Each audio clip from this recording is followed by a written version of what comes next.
ये है दिल्ली क्राइम मोर्चा news network.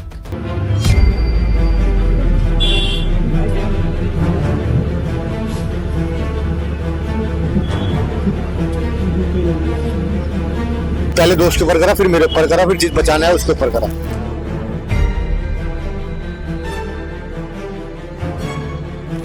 यहाँ पार्क में बैठे रहते हैं, ये जो पार्क है इसके यहाँ पे बैठे रहते हैं, चक्कू लहराते रहते हैं। अब वो चक्कू के सामने कौन जाएगा, कैसे उड़ पाएंगे? छोटे छोटे बच्चे हैं, जो जाता है जो बुजुर्ग आदमी होता है उसको भी धमका देते हैं। यहाँ कोई बच्चा सेफ नहीं है, कोई लेडी सेफ नहीं है, कोई जेंट्स सेफ नहीं है यहाँ पे। और जब भी कुछ झगड़ा होता है यहाँ पे लोग बोलते हैं चाकू लेके आ रहे हैं। इसमें पुलिस वाले भी कुछ नहीं करते। जब पुलिस वालों को हमने ये बोला तो पुलिस वाले बोलते हैं कि मैं अपने साथ नहीं लाया इन बच्चों को, ये तुम्हारे ही बच्चे, अगर हमारे बच्चे तो सौंप दो हमें। कहीं नहीं सर किस बात की रजिस्ट्री, कुछ नहीं मांगा, पैसे वैसे कुछ नहीं मांगे। कई कॉल हो चुके थे, यहाँ से कई कॉल हो चुके थे पर कोई पुलिस नहीं आई थी यहाँ। फिर करते हैं, क्राइम करते हैं, नशा करते हैं, फिर कर देंगे, चाकू घुमाते हैं गलियों में। और जो सरकार ने ये नियम बनाया हुआ है नाबालिग का, प्लीज इसे कृपया करके चेंज कर दीजिए इस नियम को। नाबालिग के लिए भी वही सजा होनी चाहिए जो बालिग के लिए होती है। दुनिया भर की भीड़ इकट्ठी हो जाते हैं, सारे दारू पी के गंद बकते हैं, 150 गाते जाते हुए छेड़ते हैं। ये पुलिस चौकी भी हमने इधर यहाँ बनवा के दे रखी है उनको। बैठते हैं वहीं पे रहते हैं, फोन करते हैं, मैं थाने में हूँ, कभी बोलते हैं मैं वहाँ पे हूँ, मैं वहाँ पे हूँ, फोन करता है जब अटेंड करते हैं। पुलिस वाले तो कुछ करते हैं ना, दारू खुले में बिक रही है, स्मैक बिक रही है, चरस गांजा बिक रहा है। फोन करा तो बोला मैं थाने में हूँ, जबकि थोड़ी देर पहले यहाँ से उठा के ले गया। इलाके के लड़के एकजुट होके गए थे, तभी उस लड़के को पकड़ के ले आए। 7-8 लड़के एक साथ गए डंडा लेके आवा। अंदर घुसने लगे लूट के इरादे से। फिर मेरे को समझ नहीं आया क्या चाहते हो लोग। लड़के छुटने नहीं चाहिए जो पकड़े पुलिस ने। वो लोग यही बोलते हैं हम नाबालिग के 2 साल में 3 साल में छूट के आ जाएंगे। नमस्कार, जय हिंद। आप देख रहे हैं दिल्ली क्राइम मोर्चा। दर्शकों, मेरी मौजूदगी इस वक्त मंगोलपुरी के जे ब्लॉक में है और यहाँ से फिर से एक बार दिल दहलाने वाली घटना सामने आ रही है, जहाँ पर 6 नाबालिगों, जैसा कि बताया जा रहा है, कुछ बालिग और कुछ नाबालिग, उनका एक गुट आता है इसी दुकान पर। कैमरे में साफ तौर से आपको विजुअल दिखाई दे रहे होंगे। इसी दुकान पर वो आते हैं लूट के इरादे से। जब वो इसमें कामयाब नहीं होते तो दुकान का जो ओनर है सचिन, उनको भी चाकू मारा जाता है और जो यहाँ पर ग्राहक था वो भी अगर विरोध करता तो उसको भी चाकू मारा जाता है। और बताया जा रहा है कि उस व्यक्ति की इस वक्त मौत हो चुकी है। अभी पुलिस ने जो जानकारी हमें मिली है उसमें 6 के 6 आरोपी को धर दबोचा है, उनकी गिरफ्तारियां लगभग हो चुकी हैं। जहां तक इसमें बात है कि मंगोलपुरी में ये पहली घटना नहीं है। मैं आपको बता दूं, 1 महीने के अंदर ही ऐसी 4थी या 5वीं घटना जो इस तरह चाकू मारने की अब बात सामने आ रही है। और कल लगभग यहाँ पर पुलिस के साथ भी स्थानीय लोगों की कुछ हद तक झड़प हुई है, क्योंकि लोग काफी नाराज थे दिल्ली पुलिस से। कैमरे में आप देख रहे होंगे साफ तौर से, यहाँ पर देखिए सब जगह जो है कैमरे, CCTV कैमरे लगे हुए हैं दिल्ली गवर्नमेंट के। इसके अलावा लोगों के अपने भी कैमरे यहाँ पर लगे हुए हैं। इलाके के अंदर कल खासा पूरे एरिया में 9 बजे की चूंकि वारदात है तो उस समय सभी लोग जगे हुए रहते हैं। लोग काफी जॉब से वापस लौटते हैं तो काफी दहशत का माहौल इस पूरे एरिया में फैल चुका था। मैं एक बार दुकान जो ओनर थे जो यहाँ पर मौजूद थे वो हालांकि सुरक्षित हैं, लेकिन घायल काफी ज्यादा वो कल हो गए थे।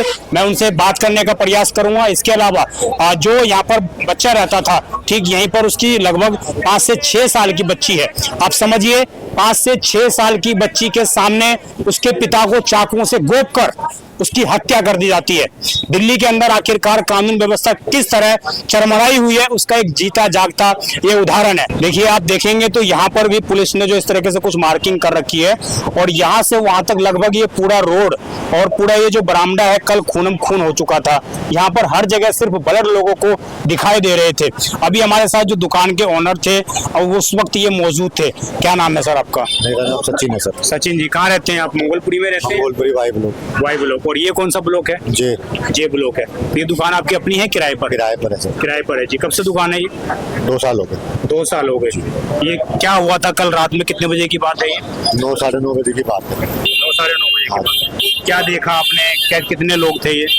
बहुत सारे जने थे। मेरे साथ दोस्त का बदतमीजी करी गई, फिर वो चाकू लेकर आए, उन्होंने चाकू चलाया। ये कितने लोग थे? बहुत सारे में 6 जने थे वो। 6 जने थे। ये आते हैं आपसे बदतमीजी करते हैं और क्या बोलते हैं? उससे बदतमीजी करी थी। आपके दोस्त? हाँ। उनका क्या नाम है? उनका नाम पंकज है। पंकज। तो वो भी दुकान पे ही थे मौजूद? अंदर से दुकान के बाहर थे। दुकान के बाहर आपके दोस्त के साथ बदतमीजी की उन्होंने, फिर आपके साथ? हाँ जी, फिर चक्कू चलाया, फिर अरुण के चक्कू चलाया उन्होंने मेरे दोस्त के। अरुण कौन है ये? अरुण दोस्त ही अपना, ग्राहक भी, दोस्त भी अपना। अच्छा, वो ग्राहक भी हैं और दोस्त भी हैं। वो खत्म हो गया आज सुबह। उनकी डेथ हो गई। हाँ, कितनी सुबह। उम्र थी उनकी? 36 साल। 36 साल। शादी हो गई थी उनकी? हाँ जी, एक लड़की है उनकी। लड़की है। बताया जा रहा है कि लड़की यहीं पर मौजूद थी उस टाइम पर और उसी घर से बाद में आए थे। मतलब थोड़ी देर बाद लड़की आ गई थी। अच्छा, तो आपसे क्या पैसे ऐसे मांग रहे थे? पता ही नहीं सर किस बात की रंजिश थी, कुछ नहीं मांगा, पैसे वैसे कुछ नहीं मांगे, पता नहीं किस बात की रंजिश थी। जो ये कहा जा रहा है कि लूट के इरादे से इस पूरी वारदात को अंजाम दिया गया है। वो अंदर घुसने लगे लूट के इरादे से। हाँ। फिर मेरे को समझ नहीं आया क्या चाहते वो लोग, मेरे को लगा लूट चाहते हैं, फिर समझ नहीं आया मुझे क्या चाहते वो लोग। आपने इसका विरोध किया कि मैं कुछ नहीं? हाँ जी। तो जैसे विरोध किया आपने तो आपके ऊपर चाकू से हमला हाँ किया। जी, हाँ जी, मेरे पे भी करा, दोस्त पे भी करा जी। तो आपका दोस्त बीच में आपको बचाने के लिए आ हाँ गया? जी, बचाने के लिए आया था तो पहला हमला उसने आपके ऊपर ही किया? जी। नहीं, पहले दोस्त के ऊपर करा, फिर मेरे ऊपर करा, फिर जिस बचाना है उसके ऊपर करा जी। एक साथ, मतलब तीनों पर करा हमला उसने। तीनों लोगों पे हमला हाँ। किया। तो ये तीनों लोग जो हैं आसपास के लोग उस वक्त मौजूद नहीं थे? ये 6 लोग नाबालिग थे या बालिग? नाबालिग थे। 6 के 6 नाबालिग। अच्छा, 6 के 6 नाबालिग। तो ये पूरी घटना हुई है मंगोलपुरी के। पहला तो कोई घटना है नहीं। पुलिस किस टाइम पर आ गई थी आपके पास? पुलिस सर आ गई थी, मैं हॉस्पिटल चला गया था, आ गई थी पुलिस आ गई थी। हाँ जी। तो पुलिस ने भी क्या बताया आपको, कोई कार्रवाई हुई है इसमें? अभी कुछ नहीं बताया सर, और लड़के पकड़ लिए सारे। लड़के पकड़ लिए? हाँ। लड़के पकड़ लिए। अभी आप क्या चाहते हैं? थोड़ी तौर पर अगर मैं पूछूं आपसे, तो क्या आप उम्मीद करते हैं कानून से क्या होना चाहिए? इंसाफ चाहिए सर, और क्या है। जी। देखिए, आसपास के लोग भी हमारे साथ मौजूद हैं, मैं जरा इनसे भी जुड़ जाता हूं क्योंकि पुलिस को लेकर काफी नाराजगी लोगों के अंदर यहाँ पर दिखाई दे रही है। क्या नाम है सर आपका? मेरा नाम एसएल खन्ना है, मैं आरडब्ल्यू प्रेसिडेंट हूँ, वार्ड 42 ब्लॉक HIG से। तो ये आपके अंदर ही आता है? हाँ जी, मेरे अंदर ही आता है। मैंने पुलिस पे कम से कम 50 बार फोन किया, जब जाके एक बार फोन लगा। कितने बार कॉल किया आपने? कम से कम 20 बार फोन किया है। 20 बार? 100 नंबर पे करा, 112 पे 20 बार किया, 100 नंबर पे करा। फिर लास्ट में जाके बोलते आवाज नहीं आ रही, ये नहीं आ रही। मेरी बात में लगा था, आप कहाँ से बोल रहे हो? ये बोल रहे हो, मैं ऐसे बोल रहा हूँ, आरडब्ल्यू प्रेसिडेंट बोल रहा हूँ, एसएल खन्ना, वार्ड 42 से। उसके बाद में फिर पुलिस वाले वहाँ से आए हैं, फिर एसीपी साहब आए, थाने से गाड़ी आई है, गाड़ी फिर उसको ले गए लड़के को। मैं बोला भाई और कोई पकड़ो, इनको क्या कर रहे हो ये? फिर एसएचओ आ गया, एसएचओ के बाद में एसीपी आया, एसीपी बाद डीसीपी भी आ गया, तो फिर ये खून साफ करवा गए यहाँ से। एसएचओ भी आए, डीसीपी भी आए, डीसीपी भी आए, लेकिन आप बड़ा आरोप ये लगा रहे हैं कि 50 बार 20 बार कॉल किया, उसके बावजूद कम से कम 20 बार फोन किया, उसके बाद में जाके कॉल अटेंड हुआ हमारा। फिर मैंने ये भी बोला उनको, मैं आपके जो जब भी फोन करूँ, बोला ये फोन मतलब सही नहीं, नॉट रीचेबल नहीं, सही नहीं है, सही नहीं है। मैंने कहा फिर आपके, मैंने फिर जब बात हुई ना, मैंने ये बोला आपके सही नंबर बता दो, सही नंबर कौन से हैं, ताकि हम उससे बात कर सकें। आप आरडब्ल्यू प्रेसिडेंट हैं इस पूरे वार्ड के। पहली घटना तो इस एरिया में नहीं है? बार नहीं, पहले भी कई बार हो चुकी है। ये पुलिस चौकी भी हमने इधर यहाँ बनवा के दे रखी है उनको। पुलिस चौकी किधर है ये? पुलिस चौकी मेन तो अपने जो ये के ब्लॉक स्कूल है ना, वहाँ पे है। फिर भी यहाँ पे एक बार मर्डर हो गया था सांसद उत्तरराज के टाइम पे, जब हमने आरडब्ल्यू ने मिला के चौकी दे रखे हैं यहाँ के आई ब्लॉक में, पास के पास में रहते हैं। चौकी है? हाँ, तो पास के पास बैठते हैं, वहीं पे रहते हैं, फोन करते हैं, मैं थाने में हूँ, कभी बोलते हैं मैं वहाँ पे हूँ, मैं वहाँ पे हूँ, फोन करता है, जब अटेंड करते नहीं है। ये चौकी कितनी दूर होगी यहाँ से? यहाँ से 200 मीटर होगी कम से कम, 200-300 मीटर। उस टाइम पर यहाँ कोई पुलिसकर्मी मौजूद कोई नहीं था, फोन करा तो बोला मैं थाने में हूँ, जबकि थोड़ी देर पहले यहाँ से दारू उठा के ले गया। पड़ोस में उठा के ले गया? मतलब पड़ोस में दारू बिकते हैं, दारू उठा के ले गया था यहाँ से, पड़ोस में से झांसे के यहाँ से। फिर बाद में सामने भी आ गया, फिर बाद में बोलता मैं यहाँ पे नहीं हूँ, वो नहीं है। पुलिस दारू उठा के ले गई थी? हाँ जी। आप गंभीर आरोप लगा रहे हैं? हाँ, गंभीर आरोप ही है, और क्या, सीसीटीवी में मौजूद है, वो फोन ले जाते हुए दारू यहाँ से ले जाते हुए। हाँ जी, हाँ जी। जी, देखिए ये पूरी वारदात है, जैसा कि इन्होंने कहा। आप एरिया के एक तरीके से हम कहें तो मुखिया हैं, तो इलाके के लोगों को कैसे देखते हैं? क्योंकि कल से जिस तरीके से लोगों ने यहाँ पर देखा होगा, पूरे एरिया में ब्लड ही ब्लड दिखाई दे रहा है वीडियोस में। कैसे लोग इससे उभर पाएंगे? कैसे उभर पाएंगे? छोटे छोटे बच्चे हैं, जो जाता है, जो बुजुर्ग आदमी होता है उसको भी धमका देते हैं, यहाँ पार्क में बैठे रहते हैं, ये जो पार्क है इसके यहाँ पे बैठे रहते हैं, चक्कू लहराते रहते हैं। अब वो चक्कू के सामने कौन जाएगा? कभी इस एरिया में पुलिस की गश्तिंग होती है चाकूबाजियों को पकड़ने के लिए? ना के बराबर, ना के बराबर। मैं तो देखता हूँ बाहर रोड पर हर तीसरे दिन ये लोग बैरिकेड लगाते हैं, वाहन चेक करते हैं। कुछ नहीं लगाते जी, ऐसा कुछ नहीं है कॉलोनियों पर। तो जैसे कॉलोनियों में तो ऐसा ही है, बस राम भरोसे जिंदगी जी रही है लोगों की। यानी माँ बाप के ऊपर कोई वो नहीं है, माँ बाप को एक्शन नहीं लेते बच्चों के ऊपर। माँ बाप की भी गलती है। आपको ये भी उम्मीद होगी कि ट्रिपल इंजन की सरकार आ चुकी है दिल्ली में, हमारा कुछ भला होगा। नीचे से ऊपर तक एक ही पार्टी की सरकार है, हमारा कुछ भला होगा। आपको लग रहा है कुछ भला हो रहा है? ऐसा कुछ नहीं, कॉलोनी में कुछ नहीं, जैसे कॉलोनी जितनी है इनमें कोई सारे क्राइम के ज्यादा और कुछ नहीं बढ़ रहा है। क्राइम के अलावा और कुछ नहीं बढ़ रहा है। हाँ, क्या नाम है आपका? रेखा। यहीं रहती हैं आप? नहीं, मेरे खुद की दुकान है। अच्छा, ये आपकी ही हाँ, दुकान है? किराए पे ले रखे मुझे। तो किस तरीके से आप देखती हैं जो पूरी वारदात को कल अंजाम दिया? नहीं देखा था मैंने, मैं थी नहीं, मैं घर पे थी उस टाइम। मैं रात को नहीं आती, मैं दोपहर में बैठती हूँ यहाँ पे। दोपहर में बैठते हैं। किस तरह का माहौल है एरिया में? माहौल के ऊपर डिपेंड नहीं करता। बच्चा, हर बच्चे के हाथ में चाकू देखोगे आप यहाँ पे। या मंगोलपुरी? हाँ जी, बच्चा चाकू लेके ये घूमता है। कब से है ऐसी स्थिति? ये बहुत सालों से है, आज से नहीं। मेरे को 14 साल हो गए शादी को, 14 साल से सुन रही हूँ। 14 साल से ऐसे ही? हाँ। तो ये कल जो चाकू लहराते हुए लोग जा रहे हैं, आप उस टाइम पर आ गई थी यहाँ पर? नहीं आई थी, 10 बजे आई हूँ मैं। जब आपको पता हाँ, था? जब मेरे हस्बैंड ने मेरे को फोन करा तब मैं आई हूँ। कब आई? हाँ जी। तो अभी आपके हस्बैंड सुरक्षित हैं और जो इनके दोस्त हाँ, हैं? सुरक्षित है। एक दोस्त तो एक्सपायरी हो गया है भैया, जो सामान लेना था वो तो एक्सपायरी हो गया है, और एक सेफ है अभी। जी।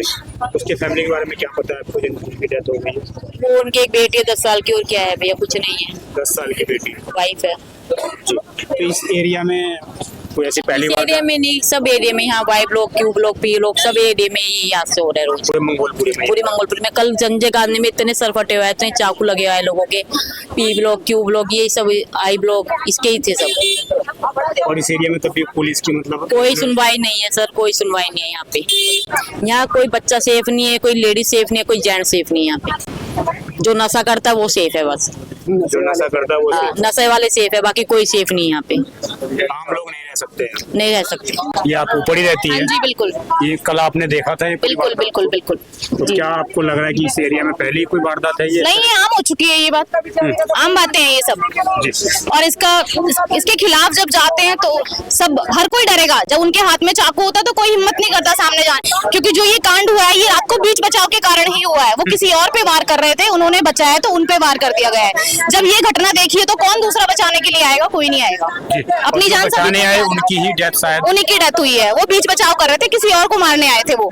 मतलब कोई नॉर्मली झगड़ा हुआ होगा, वो चाकू। और जब भी कुछ झगड़ा होता है यहाँ पे लोग बोलते हैं चाकू लेके आ रहे हैं, हम चाकू लेके आ रहे हैं। नाबालिग है, रखना आम बात हो। ये आम बात है, ये आम बात है, बिल्कुल कॉमन हो चुका है। इसमें पुलिस वाले भी कुछ नहीं करते। जब पुलिस वालों को हमने ये बोला तो पुलिस वाले बोलते हैं कि मैं अपने साथ नहीं लाया इन बच्चों को, ये तुम्हारे ही बच्चे। अगर हमारे बच्चे तो सौंप दो हमें, हम अपने आप हैंडल कर लेंगे कैसे ट्रीट करना है इनको। पुलिस वालों का ये कहना है कि ये आप ही के बच्चे हैं। जब पुलिस वाले ये जवाब दे रहे हैं तो आम जनता क्या करेगी? तो फिर आम जनता को सौंप दो, हमें सौंप दो, हमारे बच्चे हम अपने आप देख लेंगे क्या करना है। तो ये ऐसा होना चाहिए। और जो सरकार ने ये नियम बनाया हुआ है नाबालिग का, प्लीज इसे कृपया करके चेंज कर दीजिए इस नियम को। नाबालिग के लिए भी वही सजा होनी चाहिए जो बालिग के लिए होती है, क्योंकि वो लोग यही बोलते हैं हम नाबालिग है, 2 साल में 3 साल में छूट के आ जाएंगे। ये वो लोग खुद बोलते हैं, वो ऐसा? खुद बोलते हैं वो लड़के। और कल भी जो ये वारदात, कल भी चाकू मारने के बाद भी वो हवा में चाकू घुमा रहे थे, और जो रास्ते जाने वाली आम पब्लिक है उन्हें भी डरा रहे थे। पब्लिक अपनी जान बचाने के लिए गलियों में घुस रही थी। उसके बाद चाकू लगने के बाद भी उन्होंने यहाँ और चाकू मारा उन्हें। उस बीच से वो बंदा बिल्कुल घायल हो चुका था। जब उसके पैर पे चाकू लगा तो वो वहीं घायल हो चुका था, और उसकी मृत्यु भी हो चुकी है। बहुत दुख हुआ है सुन के, बट ये होना चाहिए, इसकी सेफ्टी हमें। छोटी बच्ची, उनकी 7-8 साल की शायद बेटी है उनकी, यही। हाँ, इतनी बड़ी बेटी है उनकी। बेटी बताई जा रही कि यहाँ पर आई थी? नहीं, वो बाद में जब उनके घर से बुलाया गया था किसी को, तो उनकी वाइफ और उनकी बेटी आई थी यहाँ पे। उनकी वाइफ ही किसी के साथ, इनको जो दुकान करते हैं ये, इन्हीं के साथ बिठा के उनको लेके गई थी वहाँ हॉस्पिटल में। उस टाइम तक हॉस्पिटल बेटी साथ में गई थी? नहीं, बेटी घर पे ही थी, बेटी साथ में नहीं थी, क्योंकि बाइक पे लेके गए थे। बाइक पे 3 से ज्यादा तो कोई जबरदस्ती भी। फ्यूचर तो बर्बाद हो गया। उसका क्या, उसकी वाइफ का, सबका उनका फ्यूचर खराब हो गया ना। लड़की का भी हो गया, वाइफ का क्या है? वाइफ की पूरी जिंदगी खराब हो गई, पूरी लाइफ खराब हो गई, जो कि नहीं होनी चाहिए थी। आपको नहीं लगता इलाके के लोगों को भी एकजुट होकर इसके प्रति? इलाके के लड़के एकजुट होके गए थे, तभी उस लड़के को पकड़ के ले आए। 7-8 लड़के एक साथ गए, डंडा लेके आवा। अकेला इंसान तो कोई हिम्मत नहीं करेगा ना जाने की। सबको उसको लोगों ने खुद उसको पकड़ लिया। यहाँ के हमारे गली के बच्चे गए थे, 8-10 लड़के डंडे लेके गए थे, उसको पकड़ के लेके आ गए हैं, और उसको पुलिस ले गई है। और पुलिस क्या करेगी? 2 से 3 साल में उनको सजा हो जाएगी, 2 से 3 साल में छोड़ देंगे, क्योंकि नाबालिग है। आप ये कह रही हैं कि जिसने चाकू मारे हैं उसमें से एक आरोपी को आप लोग खुद ही जाके पकड़ते हैं? बिल्कुल बिल्कुल, पकड़ के लेके आए हैं बकायदा लड़के। उसके बाद पुलिस आई है, पकड़ के लाने के बाद पुलिस आई है। जब तक पुलिस यहाँ जब तक नहीं आई थी, कई कॉल हो चुके थे, यहाँ से कई कॉल हो चुके थे, पर कोई पुलिस नहीं आई थी यहाँ। हाँ, जो भी उसकी बेटी का पढ़ाई ये इसी एरिया में इस तरीके से सारी चीजें हो रही हैं। हाँ जी, बताया जा रहा है कि पुलिस वाले कुछ समय पहले यहाँ पर आए थे, कहीं पर दारू की कुछ लेके गए, इस तरह के भी आरोप लगा रहे हैं लोग। तो वो पुलिस वाले तो कुछ करते ना, दारू खुले में बिक रही है, समय बिक रही है, चरस गांजा बिक रहा है। कोई लेडीज है, कोई बहू बेटी दुकान पे से सामान लेकर उनको पैसे दे देते हैं ये सासी लोग, पैसे लेकर आराम से बैठ जाते हैं, ये घूस खाते हैं उनसे।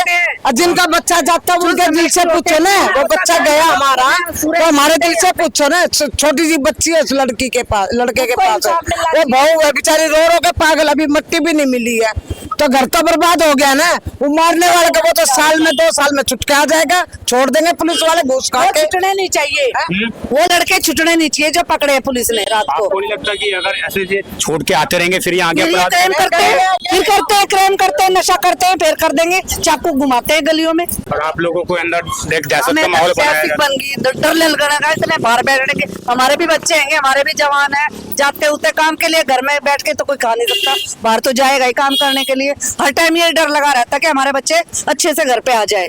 और बाहर निकलेंगे तो क्या पता कोई चाकू कोई मार जाए, चाकू इस नुक्कड़ पे चाकू, उस नुक्कड़ पे चाकू, हर जगह चाकू वाले लड़के खड़े रहते हैं। शाम के टाइम वहाँ पार्क के वहाँ राधे शाम के यहाँ दुनिया भर की भीड़ इकट्ठी हो जाती है, सारे दारू पी के गंद बकते हैं, लेडीज को आते जाते को छेड़ते हैं, वही दारू पियेंगे वही हंगामा करेंगे। दारू पे भी कंट्रोल हो ना दारू कोई पिए ना चौक पे कोई खड़ा होगा ना चक्कूबाजी होगा, कोई कंट्रोल करते हैं ना किसी बात की भी। हम अगर अपने माध्यम से बोल दें कि यहाँ पर दारू बिक रहा है, यहाँ पर स्मैक बिक रही है, तो पुलिस को लगता है कि मीडिया उगाही करने का एक माध्यम ढूंढ रहा है। ये लोग क्या करने का माध्यम ढूंढ रहे हैं? ये जो सारे महिलाएं बोल रही है, खुद बोल रही हैं कि इस गली के हर एक कोने पर आराम से दारू मिल जाती है, आराम से स्मैक मिल जाता है, आराम से गाना मिल जाता है। तो क्या ये झूठ बोल रहे हैं? और जिस तरीके से कल यहाँ पर पुलिस को लेकर लोगों के अंदर खासा गुस्सा दिखाई दिया, उस बात से यह स्पष्ट हो जाता है कि राजधानी दिल्ली के मंगोलपुरी में लगातार अगर इस तरह की वारदात होती रही तो क्या पता लोगों को एक दिन सड़कों पर उतरना पड़े कानून व्यवस्था के मुद्दे को लेकर। और अगर ये स्थिति में सुधार नहीं होता है तो लगातार इस तरह की घटनाएं कहीं ना कहीं साफ तौर से दिखाती हैं कि दिल्ली के अंदर कानून व्यवस्था शून्य के बराबर होती हुई नजर आ रही है। हालांकि इस पूरी वारदात को जो अंजाम दिया गया तो उसमें जितने भी आरोपी थे उन सभी को पुलिस ने हिरासत में ले लिया है। देखना ये होगा आगे की किस तरह की कार्रवाई की जाती है। और जैसा कि मैं हर खबर के माध्यम से आपको कहता हूं, अनुरोध करता हूं कि शायद हमारे कानूनविदों को भी सोचने की आवश्यकता है कि वो जो है कुछ ऐसे कठोर कानून का निर्माण करें जिससे कि जो नाबालिगों की उम्र है, जो कानून में सजा की उम्र है, उसको घटाया जा सके। क्योंकि तमाम क्षेत्रों में इस तरीके से नाबालिग गैंग खासा हमें एक्टिव दिखाई देते हैं, जहां पर लोग लूटपाट करते हैं और लूटपाट जब नहीं होता है तो चाकू मारकर लोगों की हत्याएं तक कर देते हैं। आप देखते रहें दिल्ली क्राइम मोर्चा। मैं विजय ठाकुर, धन्यवाद।